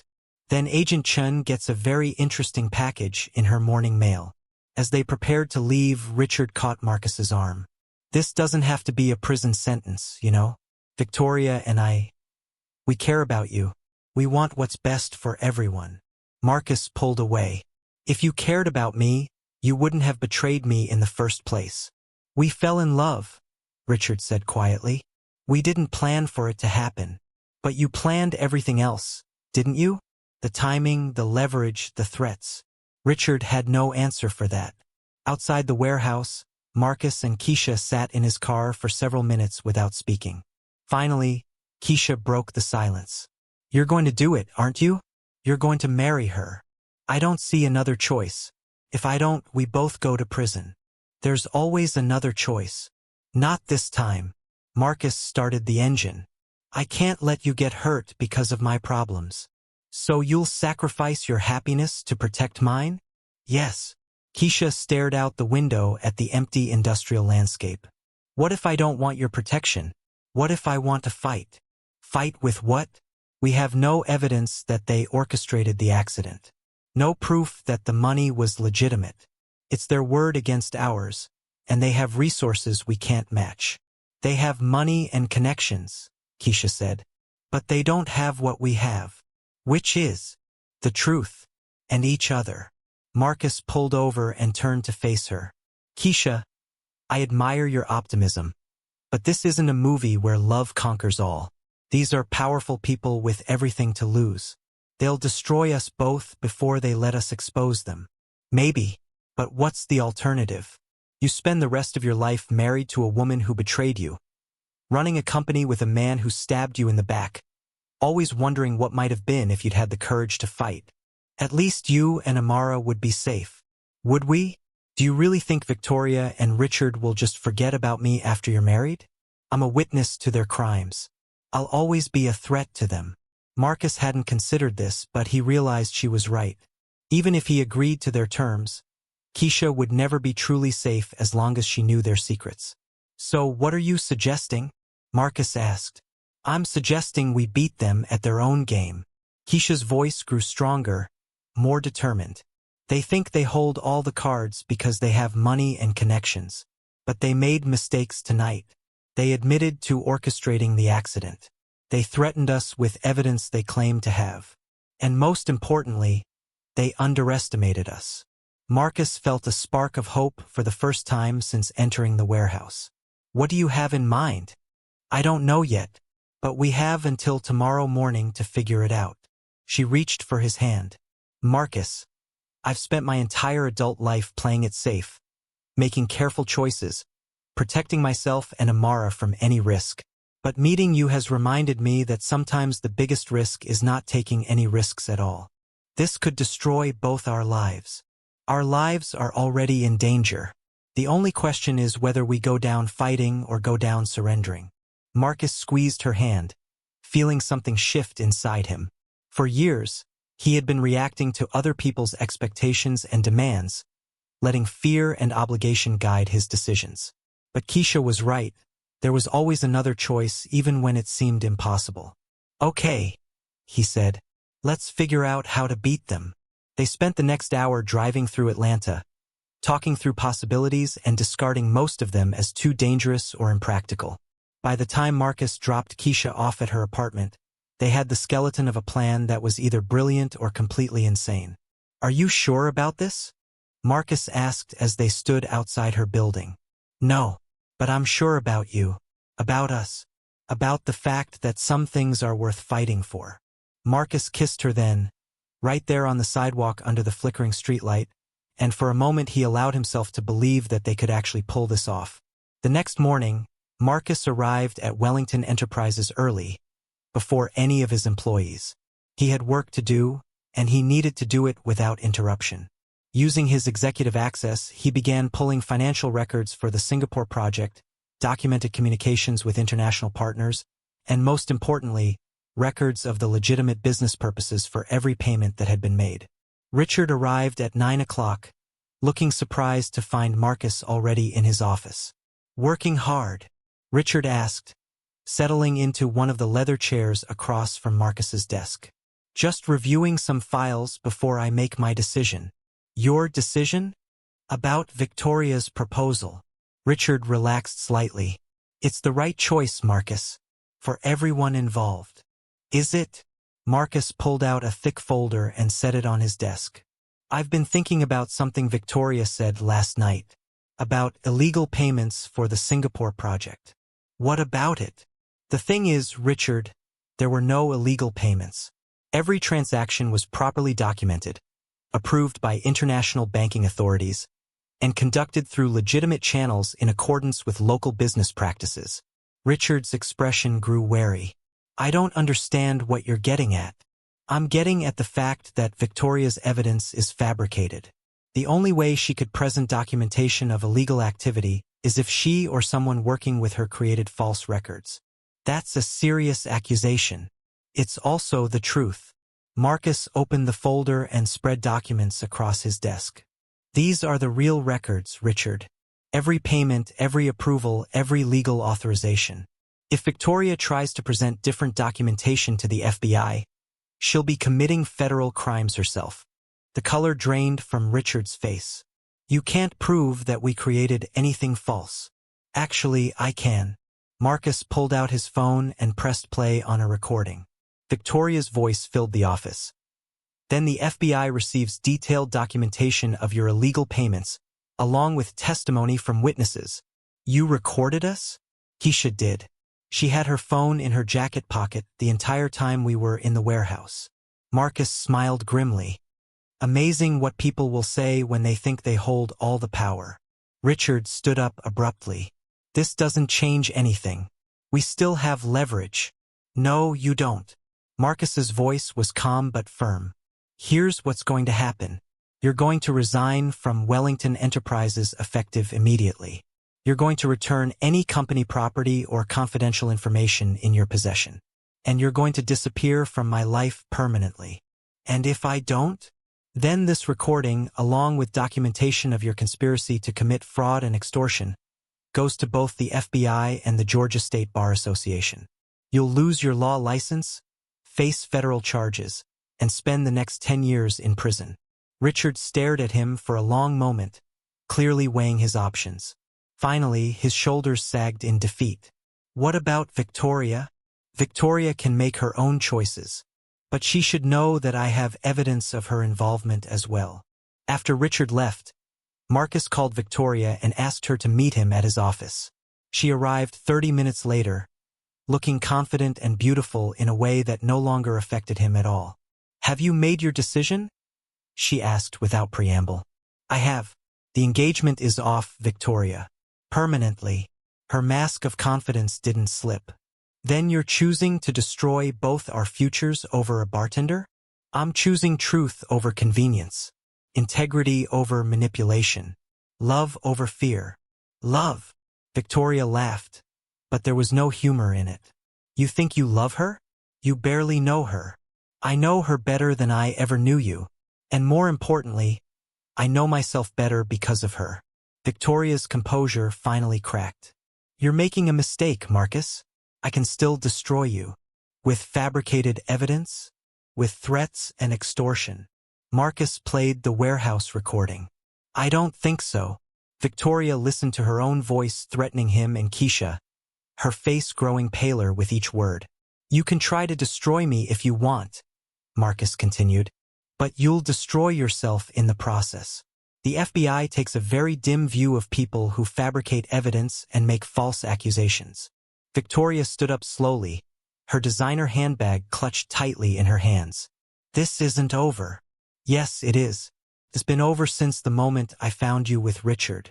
I just didn't realize it until now. After Victoria left, Marcus sat alone in his office, feeling something he hadn't experienced in years. Freedom. The weight of expectation and obligation that had been crushing him for so long was finally lifting. His phone buzzed with a text from Keisha. How did it go? He typed back. Better than expected. Are you free for lunch? Always. For you. Marcus smiled, grabbed his jacket, and headed for the door. He had a future to build, and for the first time in his adult life it was going to be a future of his own choosing. 2 weeks later, Marcus stood in the kitchen of Keisha's apartment, attempting to make pancakes while Amara provided running commentary on his technique.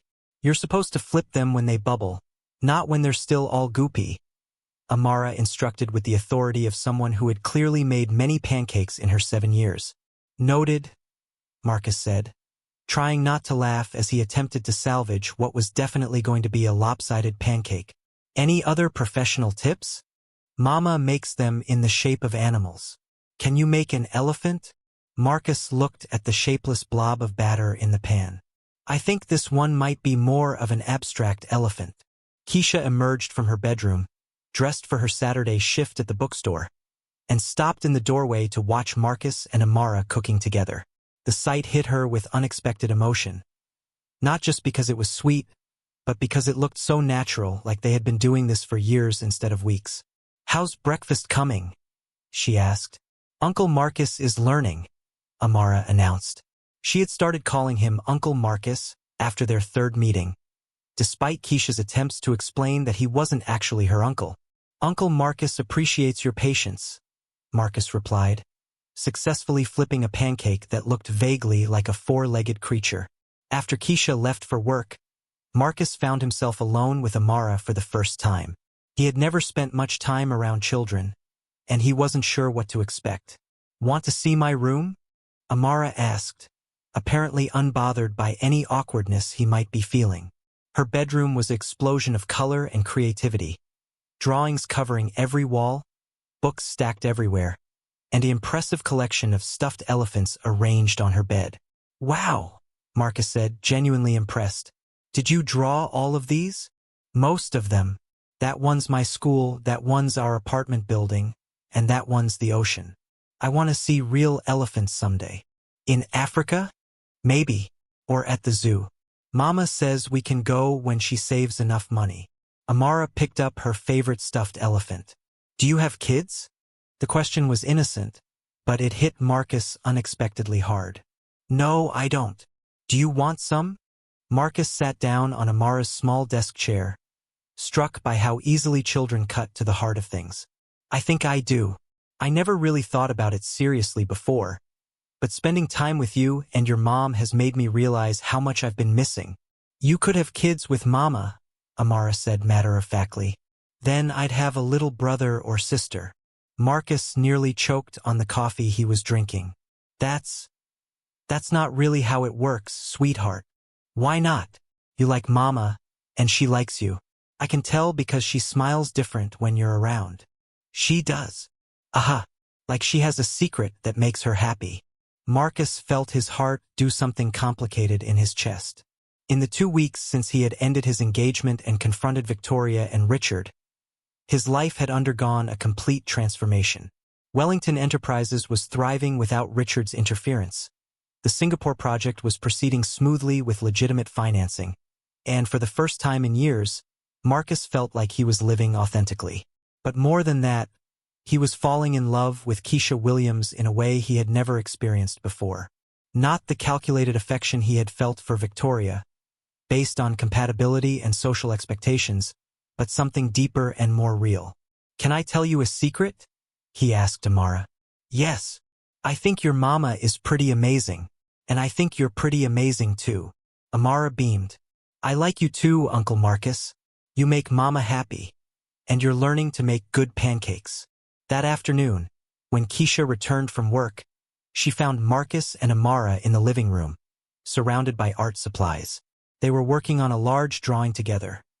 Marcus was attempting to draw elephants while Amara added backgrounds and details. "What's this?" Keisha asked, settling onto the couch beside them. "It's our dream vacation," Amara explained. "Uncle Marcus said he wants to take us to see real elephants in Kenya someday." Keisha looked at Marcus in surprise. They hadn't talked about future plans, hadn't defined what they were to each other or where their relationship was heading. But the easy way he talked about someday with Amara suggested he was thinking about a future that included both of them. "Kenya sounds amazing," Keisha said carefully. "That would be quite an adventure." "I've been thinking," Marcus said, setting down his crayon, "about a lot of things actually, about what I want my life to look like going forward. And I realize that all the success and money and social standing in the world doesn't mean anything if you don't have people to share it with. People who see you for who you really are, not what you can provide for them." Amara, sensing that the conversation was becoming serious, quietly moved to her bedroom to give the adults privacy. "Marcus," Keisha began, but he held up his hand. "Let me finish. I know we haven't been together very long. I know my life is complicated and yours is too. But I also know that I love you, Keisha. I love your strength, your kindness, your ability to cut through all the nonsense and see what really matters. I love how you've raised Amara to be confident and curious and good. I love the way you make me want to be a better man." Keisha felt tears prick her eyes. "I love you too. But Marcus, love isn't always enough. We still come from very different worlds." "Do we?" Because sitting here in your kitchen this morning, making pancakes with Amara, felt more like home than anything I've ever experienced in my penthouse. "What are you saying?" Marcus took her hands in his. "I'm saying that I want to build a life with you, not you fitting into my world or me fitting into yours, but us creating something new together. Something real." "And Amara?" "Amara is part of the package, and I wouldn't want it any other way. She's incredible, Keisha. Watching you parent her, seeing how much love and wisdom you've given her, it makes me want to be part of that." Keisha was quiet for a long moment, processing his words. "This is scary for me," she admitted finally. "I've been on my own for so long, making all the decisions, protecting both of us from getting hurt, opening up to someone else, trusting someone else with Amara's happiness. It's terrifying. I know. And I'm not asking you to rush into anything. I'm just asking you to consider the possibility that we could be amazing together." Before Keisha could respond, Amara appeared in the doorway again. "Are you guys going to get married?" she asked with typical childhood directness. Both adults laughed, the tension breaking slightly. "We're still figuring things out, baby," Keisha said. "Well, I think you should," Amara announced. "Uncle Marcus makes good pancakes, and he knows a lot about elephants. Plus, he makes you smile like you have that secret." After dinner that evening, as Marcus prepared to leave for his own apartment, Keisha walked him to the door. "Thank you," she said, "for today, for everything you said, for the way you are with Amara." "Thank you for letting me be part of this," Marcus replied, "for taking a chance on something that probably seemed impossible a month ago." "It still seems impossible sometimes," Keisha admitted. "But maybe that's what makes it worth fighting for." They kissed goodnight, and as Marcus drove back to his penthouse, He found himself thinking about Amara's innocent question about marriage. The idea didn't scare him the way it once might have. In fact, it felt like the most natural thing in the world. But there was something he needed to do first.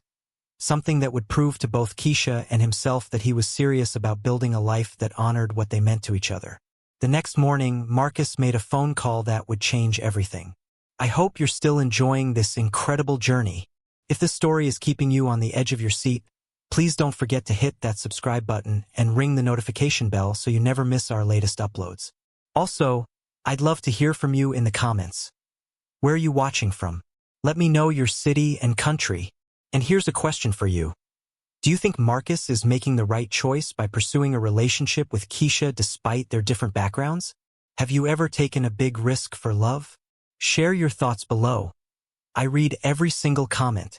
The phone call Marcus made that Monday morning was to his real estate agent, instructing her to put his Buckhead penthouse on the market. By Wednesday, he had found a house in Virginia Highland, a family-friendly neighborhood with good schools and tree-lined streets where children rode bicycles and neighbors knew each other's names. He didn't tell Keisha about either decision. Instead, he spent his evenings at her apartment, cooking dinner with Amara, helping with homework, and learning the rhythms of a family life he had never experienced. He discovered that 7-year-olds asked approximately 700 questions per hour, that bedtime stories were serious business requiring different voices for different characters, and that watching someone you love parent their child was one of the most attractive things in the world. You're different, Keisha observed one evening as they cleaned up after dinner. Amara was in her room, supposedly doing homework but probably reading instead. Different how? Lighter. Like you're not carrying as much weight on your shoulders. Marcus dried a plate thoughtfully. I think I'm finally living my own life instead of the life everyone else expected me to live. It looks good on you. Before Marcus could respond, his phone rang. The caller ID showed a number he didn't recognize. Marcus Wellington. Mr. Wellington, this is Agent Chun from the FBI. I was wondering if you could come in for a conversation. There have been some developments in our investigation. Marcus felt Keisha tense beside him. What kind of developments? I'd prefer to discuss this in person. Would tomorrow morning work for you? After hanging up, Marcus and Keisha stared at each other with the same thought. Despite everything they had done to resolve the situation with Victoria and Richard, the federal investigation was still ongoing. Maybe it's good news, Keisha suggested, but her voice lacked conviction. Maybe. The next morning, Marcus sat across from Agent Chun in the same FBI office where she had first questioned Keisha. But this time, her demeanor was different. Less suspicious, more professional. Mr. Wellington, thank you for coming in. I wanted to update you on our investigation and ask for your cooperation with a new development. I'm listening. Agent Chun opened a file on her desk. We've been investigating irregularities in several high-profile real estate developments around Atlanta. Your Singapore project initially caught our attention because of the large cash movements, but our investigation has cleared you of any wrongdoing. Marcus felt relief wash over him. I appreciate that, Agent Chin.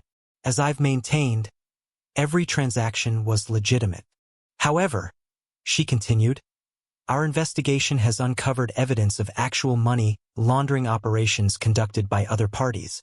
We believe these individuals may have been attempting to implicate you to deflect attention from their own crimes. Other parties? Agent Chun pulled out photographs and spread them on the desk. Marcus's blood ran cold as he recognized Victoria, Richard, and the 3 men who had been with them in the warehouse. We have evidence that Ms. Hartwell and Mr. Blackstone have been using shell companies to launder money for several criminal organizations. When they learned of our investigation, they appears to have orchestrated a scheme to frame you instead. The accident, Marcus said. The missing money. We believe they staged the collision to steal legitimate business funds from your vehicle, planning to use them as evidence of illegal activity on your part. However, their plan backfired when the money went missing before they could retrieve it. Marcus thought about Keisha, about her decision not to report the briefcase to the police. Her instinct to trust him had inadvertently protected them both. What do you need from me? Marcus asked. We'd like your cooperation in documenting their attempts to extort you. We understand you may have recording or other evidence of their threats. Marcus nodded. I do, and I'm happy to provide whatever you need. 3 hours later, Marcus emerged from the FBI office feeling like a completely different person than the one who had entered. Not only was he cleared of all suspicion, but Victoria and Richard were facing serious federal charges that would likely result in lengthy prison sentences. His phone buzzed with a text from Keisha. How did it go? He typed back. Better than we ever could have hoped. Are you free for lunch? I have news. Always. For you. They met at the coffee shop where they had first talked, the place that had started to feel like their special spot. Keisha listened with growing amazement as Marcus recounted his conversation with Agent Chun. So it's over? She asked when he finished. Really over? Really over. Victoria and Richard are going to be too busy dealing with federal prosecutors to cause us any more problems. Keisha felt tears of relief threaten to spill over.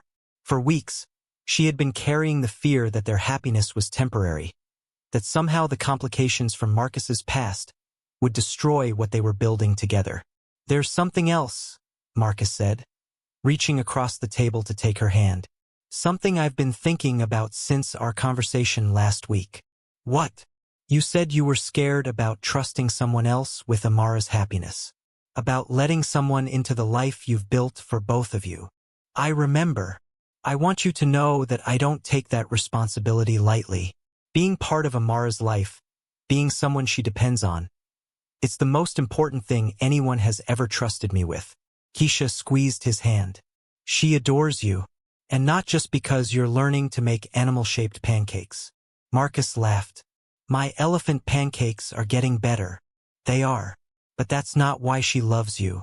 She loves you because you listen to her, because you take her ideas seriously, because you make her feel heard and valued. She makes me feel the same way. Both of you do. Marcus reached into his jacket pocket and pulled out a key, setting it on the table between them. What's this? Keisha asked. A key to a house in Virginia Highland. For bedrooms, big backyard, walking distance to an excellent elementary school. Keisha stared at the key, her heart racing. Marcus, what are you saying? I'm saying I bought us a house. All of us. A place where Amara can have her own room and a yard to play in. Where we can build the life we've been talking about. You bought us a house? I bought our family a house, Marcus corrected gently. If you'll have me, if you're ready to take that leap of faith. Keisha picked up the key, feeling its weight in her palm. This is moving pretty fast. It is, but we've been through more in the past month than most couples go through in years. We've seen each other under pressure, in crisis, making difficult decisions. And we've seen how good we are together, how well we work as a team. What about your penthouse? Already on the market. I realized it was never a home, just an expensive place to sleep. Home is wherever you and Amara are. Keisha felt overwhelmed by the magnitude of what he was offering. Not just a house, but a complete life change. A future she had never dared to imagine for herself and her daughter. I need to talk to Amara, she said finally. This affects her too. Of course. But Keisha, I need you to know something else. I love you both, completely and unconditionally. Whatever you decide, whatever you need, I'm here for the long haul. That evening, as Keisha tucked Amara into bed, she broached the subject carefully. What would you think, she asked, if Uncle Marcus wanted to live with us permanently, like a family? Amara's face lit up. Really? In a bigger place where I could have a pet? Maybe. Would you like that? Yes. Uncle Marcus said he wants to take us to see elephants, and families take trips together. Plus, he's getting really good at making pancakes, and you're always happier when he's here. You've been thinking about this? I've been hoping for it, Amara admitted. I like having someone who cares about both of us, and I think Daddy would have liked Uncle Marcus. The mention of her father caught Keisha off guard. Amara rarely talked about the father she had never known, but when she did, it was always with the wisdom that seemed to come naturally to her. What makes you say that? Because Uncle Marcus takes care of us the way I think Daddy would have wanted someone to. He makes you feel safe and happy, and he makes me feel like I matter. Later that night, After Amara was asleep, Keisha called Marcus. "Well?" he asked without preamble. "She wants to know if she can have a pet." Marcus laughed. "Is that a yes?" "It's a yes. To all of it. To the house, to building a life together, to being a family." "Really? Really? But Marcus, I have conditions." "Name them." "We do this right. We take time to make sure Amara adjusts well. We go to couples counseling to learn how to navigate the challenges. And we remember every day that we're not just building a romance, we're building a family." "Done. Anything else?" "Just one more thing. I love you, Marcus Wellington. All of you. The successful businessman. The man who makes lopsided pancakes. The person who listens to a 7-year-old stories about elephants like they're the most important things in the world. I love you too, Keisha Williams. More than I ever thought possible." As they made plans for their future, discussing moving dates and school transfers and whether Amara should get a dog or a cat, both of them marveled at how dramatically their lives had changed since that night 3 weeks ago, when a drunk CEO and a compassionate bartender had crossed paths. Neither of them could have predicted that a simple act of kindness would lead to this moment, this choice, this leap of faith into a future they were creating together. 6 months later, Marcus stood in the backyard of their Virginia Highland home, watching Keisha help Amara set up a lemonade stand. The spring sunshine filtered through the oak trees they had planted together, and the sound of Amara's laughter mixed with the distant noise of neighborhood children playing. "Uncle Marcus," Amara called out, "come try our new recipe." Marcus walked over to the small table where his 2 favorite people had arranged cups, a pitcher, and a hand-painted sign that read, "Amara and Mama's Amazing Lemonade 50 cents. "This looks very professional," he said seriously, examining their setup.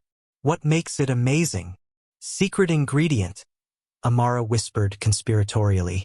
"Mama says the best recipes always have something special that makes people happy." "And what's your secret ingredient?" "Love," Amara announced proudly. "We put extra love in every cup." Marcus felt his heart swell as he tasted the lemonade, which was clearly just regular lemonade made with typical 7-year-old enthusiasm. "This is definitely the best lemonade I've ever had," he declared, and Amara beamed with pride. "That'll be 50 cents, please." As Marcus handed over the money, Keisha appeared beside him, slipping her arm around his waist. The simple gesture still sent warmth through him, even after 6 months of living together. "How was your day?" she asked. "Good. Wellington Enterprises officially broke ground on the Singapore project this morning, and I got a call from the adoption attorney." Keisha looked up at him sharply. "And all the paperwork is approved. If you're both still sure, I can officially adopt Amara next month." They had talked about adoption extensively, wanting to make sure Amara understood what it meant and that she was comfortable with the idea of Marcus becoming her legal father. Her response had been typically direct. "Does this mean you'll always be my dad, even if you and Mama have fights sometimes?" When Marcus assured her that it did, she had nodded decisively and asked if they could celebrate with ice cream. "I'm sure," Keisha said softly. "We both are." Marcus looked over at Amara, who was now trying to convince their neighbor, Mrs. Patterson, to buy lemonade for her entire book club. In 6 months, this little girl had taught him more about unconditional love, patience, and joy than he had learned in 32 years of living. "There's something else," he said to Keisha. "Something I've been thinking about." "What?" Marcus reached into his pocket and pulled out a small velvet box. "I know we said we wanted to take things slow, build our foundation carefully, but I also know that what we have is real and strong and worth celebrating." Keisha's breath caught as he opened the box to reveal a simple, elegant diamond ring. "Keisha Williams," Marcus said, dropping to one knee right there beside the lemonade stand. "Will you marry me? Will you let me love you and Amara for the rest of our lives? Will you help me be the man I want to be, the father Amara deserves, the husband you can count on through everything life brings us?" Amara had stopped selling lemonade and was watching the scene with wide eyes. Mrs. Patterson, who had been in the middle of examining the merchandise, clasped her hands together and whispered, "Oh my goodness!" Keisha looked down at Marcus, this man who had transformed her carefully ordered life in the most beautiful way possible. 6 months ago, she had been a single mother working 2 jobs, afraid to trust anyone with her heart or her daughter's future. Now she was part of a family, living in a house filled with laughter and possibility, with a man who treated her like a queen and her daughter like a princess. "Yes," she said, tears streaming down her face. "Yes, yes, absolutely yes." Marcus slipped the ring onto her finger and stood to kiss her, both of them laughing and crying at the same time. "Does this mean we're getting a dad and a wedding?" Amara asked, abandoning her lemonade stand to hug them both. "It means we're officially becoming a family," Keisha said, kneeling down to Amara's level. "All 3 of us, forever. Can I be in the wedding?" "You're going to be the most important person in the wedding," Marcus assured her. "After your mom, of course." Mrs. Patterson, who had been watching the scene with tears in her own eyes, finally spoke up. "I'll take 6 cups of lemonade," she announced. "This calls for a celebration." That evening, after Amara was in bed, and they had called everyone they could think of to share the news, Marcus and Keisha sat on their back porch, watching the sunset paint the sky in shades of pink and gold. "Can you believe this is our life?" Keisha asked, admiring her ring in the fading light. "Sometimes I have to pinch myself," Marcus admitted. 6 months ago, I was engaged to the wrong woman, trapped in a life that felt like a prison, drinking alone in bars because I couldn't face going home to my empty penthouse. And I was convinced that fairy tales only happened in the books I sold to other people's children. "What changed?" Marcus asked, though he knew the answer. "We took a chance on each other. We chose to trust even when it seemed crazy. We decided that love was worth fighting for." Marcus pulled her closer, breathing in the scent of her shampoo and feeling grateful for every moment that had led them to this point. Even the difficult ones, even the scary ones, even the moments when it seemed like everything might fall apart.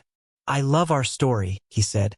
"I love that it started with you taking care of a stranger, that it survived federal investigations and extortion attempts and all my baggage from my past life. I love that it's not over yet," Keisha replied, "that we're just at the beginning of everything we're going to build together." "Speaking of which," Marcus said, "there's something else I wanted to discuss with you." "More surprises?" "Just one. I've been thinking about what Amara said about wanting to see elephants in Africa." Keisha turned to look at him. "Marcus, that was just a childhood dream. She doesn't expect." "What if it wasn't just a dream? What if our honeymoon was a family trip to Kenya? What if we made our daughter's biggest wish come true while we're celebrating our new beginning?" Keisha stared at him, overwhelmed once again by his generosity and thoughtfulness. "You would do that?" "Keisha, there is nothing I wouldn't do for you and Amara. You've given me a family, a purpose, a reason to be the best version of myself. Taking my girls to see elephants in Africa seems like the least I can do." "Your girls," Keisha repeated softly. "I love the sound of that." "Get used to it," Marcus said, kissing her temple. "You're stuck with me now." As they sat together in the gathering darkness, surrounded by the life they had chosen to build together, both Marcus and Keisha marveled at the journey that had brought them to this moment. It had started with a simple act of kindness on a rainy night, but it had become something neither of them could have imagined. A love story that proved that sometimes the best things in life come from taking chances on strangers, trusting your instincts, and believing that everyone deserves to be seen and valued for who they truly are. 3 months later, on a perfect Saturday morning in June, Marcus Wellington and Keisha Williams were married in their backyard, surrounded by friends, family, and neighbors who had become like family. Amara served as both flower girl and ring bearer, wearing a dress that matched her mother's and carrying a bouquet of flowers she had helped choose. The officiant who married them was Mrs. Patterson, who had gotten ordained online specifically for the occasion, claiming that she had watched their love story unfold from her kitchen window and wouldn't trust anyone else to make it official. During their vows, Marcus promised to always listen to Amara's stories, to never stop learning how to make animal-shaped pancakes, and to love both his girls with everything he had for as long as he lived. Keisha promised to always challenge Marcus to be his authentic self, to build a home filled with laughter and honesty and unconditional love, and to never stop believing in the power of taking chances on good people.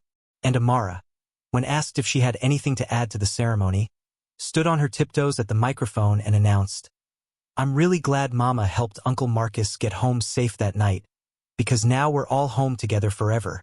6 weeks later, the three of them stood on the plains of Kenya, watching a herd of elephants move majestically across the landscape as the sun set behind them. Amara was speechless with wonder, her hand firmly clasped in Marcus's, her eyes wide with the magic of seeing her dream become reality.